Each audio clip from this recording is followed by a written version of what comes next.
สวัสดี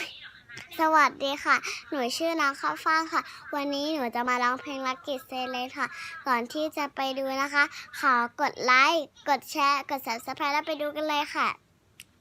บางวันที่ไม่เจอทำไมจะเมียงเมาบายบายบางวันที่ไม่เจอจะมีเมาบายบายไม่ชินไม่เลย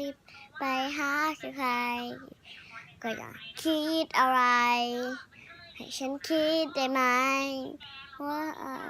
ก็คือมันให้ไม่อย่างนั้นนั่นคือเหนื่อยหนาใช้มาล่องไหลวิคิดมาอยากศึกษาไม่ต้องขึ้นนึกพิลาแค่คิดถึงทำแค่นั้นฉันก็สะทำไมอยู่ที่หน้าฉันไปหาที่ไหนฉันจะอยู่ที่ไหนต้องการเสีย